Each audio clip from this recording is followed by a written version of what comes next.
Happy GAQA Tuesday. I hope you guys are having a fantastic, wonderful, magical Tuesday. I know I am, aside from the fact that I'm exhausted, but that's just me anymore. I'm once again on an Ant-Man high because I went and seen it last night, and I went and seen it in 3D. And like I said the other day on Friday, that this movie was made for 3D. And I was not disappointed. I absolutely loved it. I thought it was fantastical. And I got to watch it this time rocking these awesome new earrings. Like, aren't these cute? The little Captain America faces. You probably can't tell, but they're really adorable. They came in like this little pack with Iron Man and Hulk and Thor.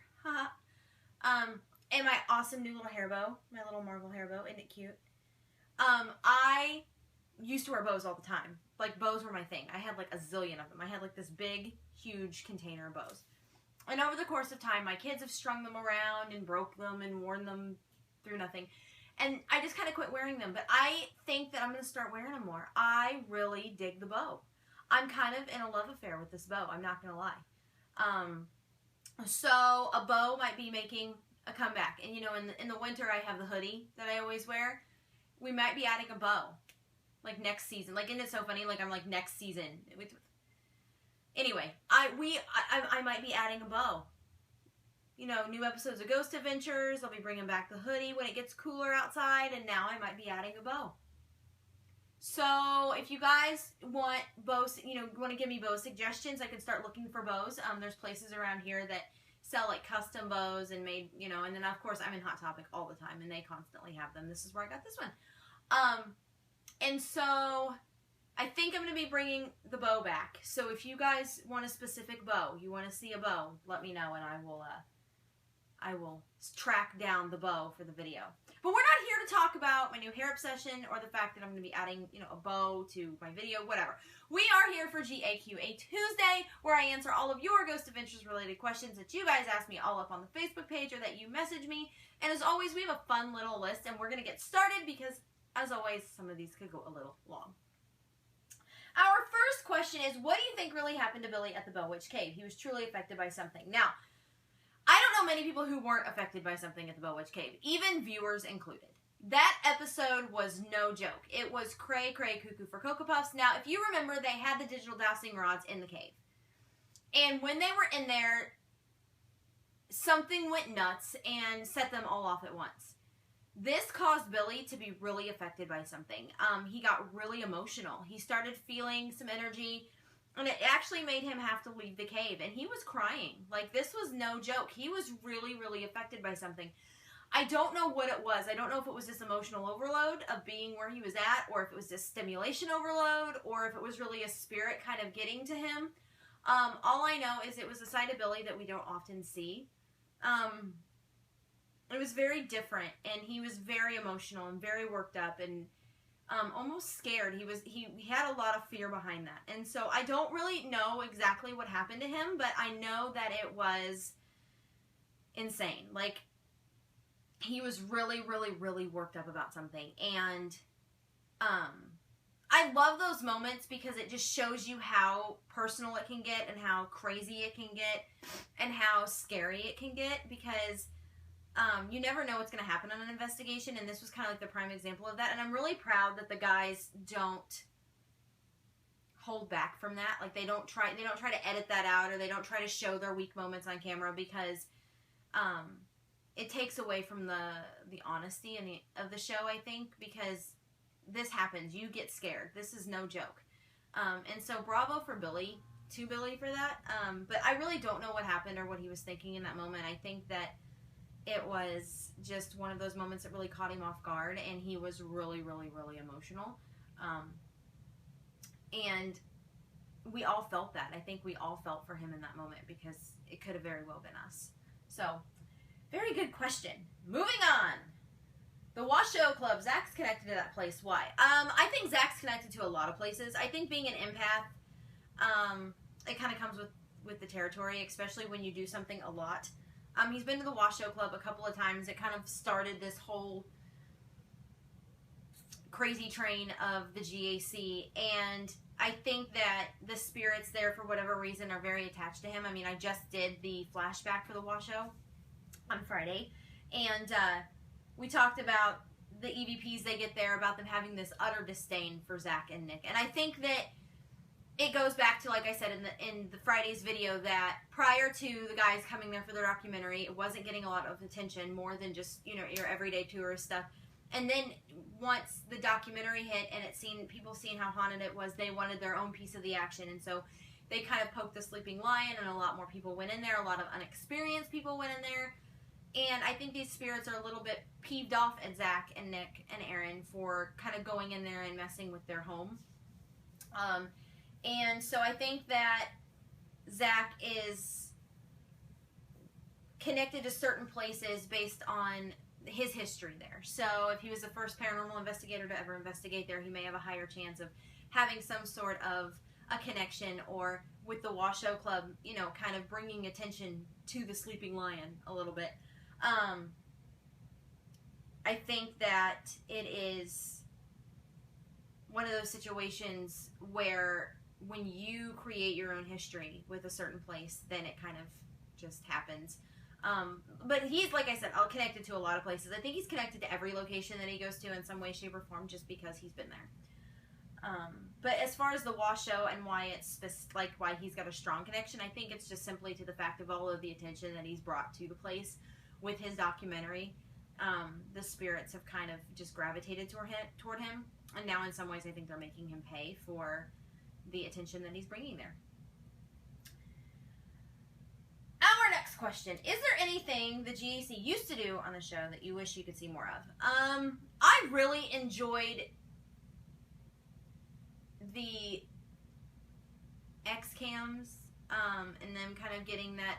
And while they still do their static night vision camera, I miss the X. I don't know why. It was just like X marks the spot. I really, really like the X.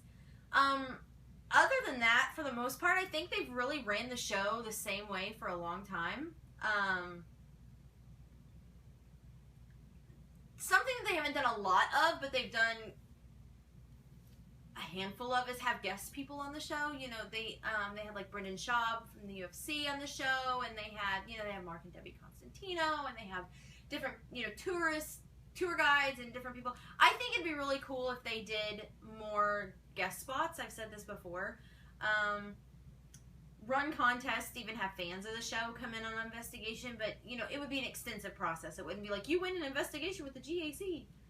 I mean, they've done that before. Dakota Layden got to do that when he did his, like, musical spoof of Zach or whatever, the music video. I mean, they've done it before, but I think if they did it on a more consistent basis, it'd be really, really awesome.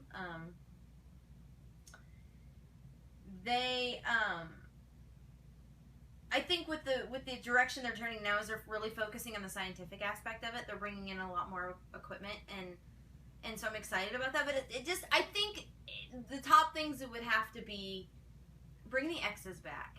I know they did it, you know, for like the 100th episode or whatever, but bring them back like permanently, because I like the X's.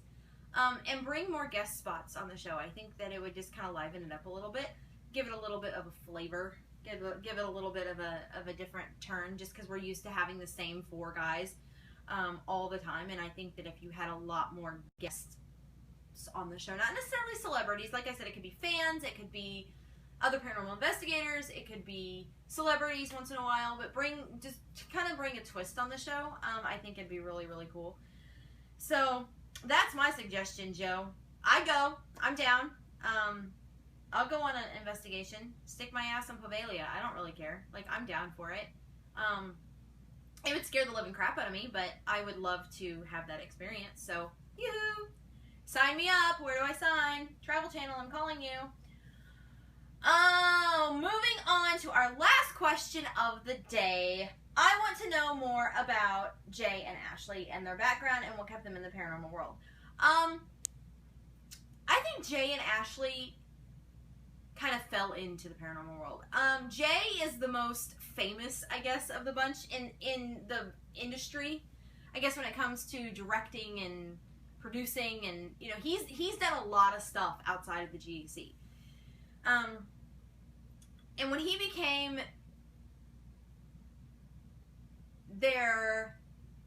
when he became on staff, I think it was more of a Travel Channel type of thing. I think the Travel Channel hired Jay. I don't really think Zach hired Jay. And over time, it's just kind of evolved into what Jay is now. I think Jay just kind of became an investigator over time. He kind of moved up the ranks, and Zach really developed a friendship with him and trusted him and trusted his instincts and what he could do behind a camera, and kind of put that to use on the show. And now he's an investigator, which I think is really, really awesome. I think Jay may have unknowingly found his niche when he joined Ghost Adventures, because he's really good at what he does. He's fearless in that aspect. And while he still gets to be the director and the producer and the mixer and do all that for other things, he is taking a new role on Ghost Adventures. And I think what's kept him there, and then Ashley's got to kind of come along for the ride because, you know, she married Jay and this is his life, and she's being the supportive wife, and which I think is awesome. And I think it just fits their lifestyle and their personality. And I think that's kind of what kept them there. They really have developed a bond with Zach and Aaron and Billy, and they are kind of like the Four Musketeers. They are just awesome together. Their chemistry on camera is amazing, and so I think, you know, if it's not broke, don't fix it. And I think before it was broken with Nick there, it was just kind of awkward and weird, and Jay had a place, but he didn't, and now it's like the perfect team is in place, and I think that's what's keeping them there. I think he's really happy with what he's doing, and I think he really enjoys the environment of Ghost Adventures, and he's come a long way from being like their mixer and being like their sound mixer and doing different things that he was doing with Billy, to now being a full-time, you know, investigator for the most part. I think he still does, you know, he'll still do Nerve Center, but he's on camera a lot more than he used to be. And he's really into the thick of it now. And so I think that's what's kept him there, is just the excitement of all of it, and having an opportunity present itself that he didn't think would would happen. And life is funny like that. I think life throws you curveballs, and things happen, and you don't really plan for them to happen, but if you can roll with it and kind of let things play out, then great things can come of that. And I think that's exactly what happened with Jay and Ashley. So that is all I have for GAQA Tuesday. I will be back tomorrow for What Should I Do Wednesday, where I answer all of your general paranormal related questions that you guys once again ask me all up on the Facebook page. Until then, stay happy, stay healthy, have a great rest of your Tuesday. Much love and happiness, guys. I'm going to go find a new bow.